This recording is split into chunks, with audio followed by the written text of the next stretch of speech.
개그우먼 박나래 씨 사건의 경찰 책임자가 최근에 퇴직을 한 다음에 박나래 씨의 법률 대리인이 소속된 로펌에 합류를 한 것으로 알려졌습니다.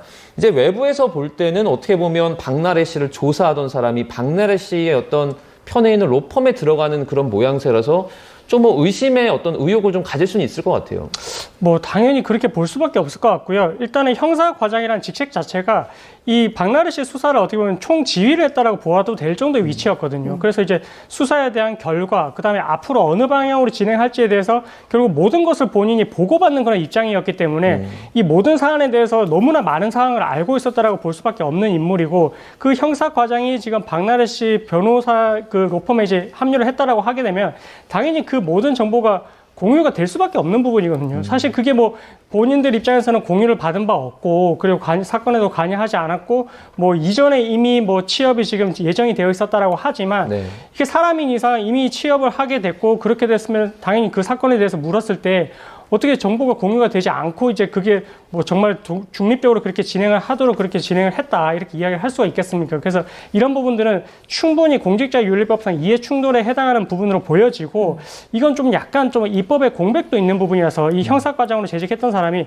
변호사 자격증도 갖고 있는 사람으로 지금 이제 알려지고 있거든요. 네. 그러다 보니까 이런 사람에 대해서까지 지금 어떻게 보면은 이 로펌으로 가는 거에 대해서 막을 수 있는 그런 근거가 좀 부족했던 부분도 있어 보여가지고 이 부분은 조금 이제 법이 좀 보완될 필요성이 있지 않나 이렇게 생각하고 있습니다. 어떤 결과가 나와도 공정성 논란을 피하기는 어려울 것 같은데, 말씀하신 대로 입법 공백이 있다라고 하셨어요? 그렇습니다. 우리가 이제 공직자윤리법에 따르면 취업 심사 대상자는 퇴직 전에 5년 동안 내가 소속했던 부서의 업무와 일정한 관련이 있는 그러한 기관에 퇴직 후에 3년 동안 취업할 수 없어서 취업 대상자가 되는지, 제한 대상자가 되는지에 대한 반드시 확인을 받아야 되거든요. 아마도 확인을 거쳐서 지금 취업을 하게 된 것으로 보여지는데, 계속해서 이런 공정성 시비라든지 이해 충돌의 문제가 제기된다라고 한다면 이 공직자윤리위원회에서 한 번 더 심사를 거친 이후에 해당 로펌 측으로 해임을 하거나 다른 어떠한 조치를 취하는 것을 건의를 충분히 할 수 있는 사안으로 보여지기도 하고, 말씀해 주신 것처럼 변호사 자격증이 있다라고 한다면 일부 예외 조항에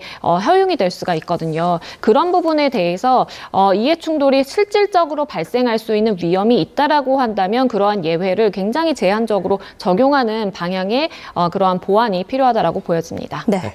자, 마지막 이슈로 넘어가 보겠습니다. 이른바 부산 돌려차기 사건의 가해자가 피해자를 보복 협박한 혐의로 징역 1년을 추가로 선고받은 가운데 피해 여성이 심경을 밝혔습니다. 화면 함께 보시죠. 네, 지난 2022년 5월 새벽 일면식도 없던 여성을 성폭행할 목적으로 뒤쫓아가 무차별 폭행한 일명 부산 돌려차기 사건. 당초 가해자 이 씨는 살인미수 혐의로 기소돼 1심에서 징역 12년을 선고받는 데 그쳤지만 검찰이 피해자 청바지에서 여성의 DNA를 검출하는 등 추가 증거를 찾아내 상급심에서 징역 20년을 선고받고 복역 중이었습니다. 그런데 지난 12일 징역 1년이 추가 선고됐습니다. 가해자가 수감 중 반성하긴커녕 동료 재소자들에게 피해자의 자택 주소를 언급하며 보복성, 모욕성 발언을 일삼은 것으로 확인된 겁니다. 안에 있었을 때 나가서 피해자를 찾아가서 죽여버리겠다, 더 때려주겠다, 저한테 2주 동안 그렇게 하루도 빠짐없이 얘기를 했고요. 선고 공판을 지켜본 피해 여성은 참담한 심경을 드러냈습니다. 자신의 SNS에 가해자가 살이 엄청 쪘다, 부산구치소 식단이 궁금하다, 저도 살찌고 싶은데 라고 남긴 데 이어 한 언론과의 인터뷰에서도 자신은 외상 후 스트레스와 불안 증세 등으로 살이 빠지고 있는데 가해자는 죄수복이 미어 터질 정도로 몸집이 커졌다며 보복 협박의 양형 기준도 너무 적다고 불만을 토로했습니다. 네, 지금 가해자 교화가 전혀 안 되고 있는 것 같은데 최근 재판에서 추가 징역 1년을 선고받았습니다. 그런데 이 보복 협박의 양형 기준이 이렇게 낮은가요?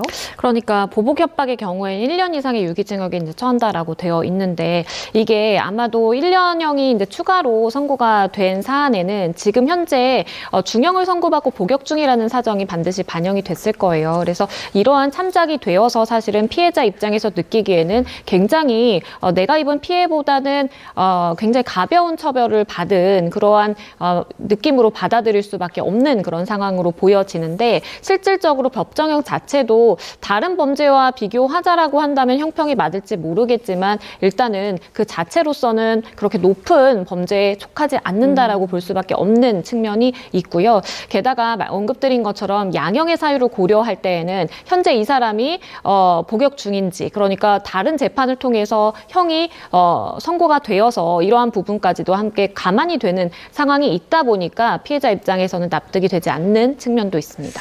이 사건 피해자가 그 경찰이 부실 수사 때문에 정신적 피해 입었다 그래서 손해배상을 제기했었는데 처음에 이제 제기했던 5천만 원의 어떤 일부죠. 1,500만 원만 또 인정이 됐다 그래요. 그렇습니다. 이게 제명 자체가 처음에 살인 미수였고요. 그다음에 2심에서 이제 강간 살인 미수로 제명이 변경이 됐는데 이게 경찰이 수사를 처음에 부실 수사를 해서 그로 인해서 내가 이제 정신적인 피해를 입었다라고 이제 손해배상 청구를 한 거거든요. 그래서 이 부분에 있어서 재판부에서 봤을 때도 최초에 어떻게 보면 이 피해자의 상태를 확인했던 친언니의 진술을 확인을 했었어야 되는데 그 부분에 대해서 수사기관에서 미진했던 부분이 있다 보니까 이런 강간 혐의에 대해서 이제 빠지게 됐고 그래서 그 부분이 어쨌든 항소심에서는 공소장 변경을 통해 가지고 강간 혐의가 추가가 되긴 했거든요. 그렇지만 어쨌든 이제 이 부분에 있어서 재판부에서 인용을 한 금액은 5천만 원 중에서 1,500만 원이었다. 그래도 이 부분에 있어서도 피해자 입장에서는 이렇게 본인이 좌절하지 않고 이렇게 계속해서 다툰 결과 얻게 된 결과라고 값진 결과다. 그렇게 이제 이야기를 하고 있습니다. 네, 알겠습니다. 자, 오늘 이슈는 여기까지 다뤄보겠습니다. 지금까지 양지민 변호사, 이경민 변호사와 함께했습니다. 고맙습니다. 고맙습니다. 감사합니다.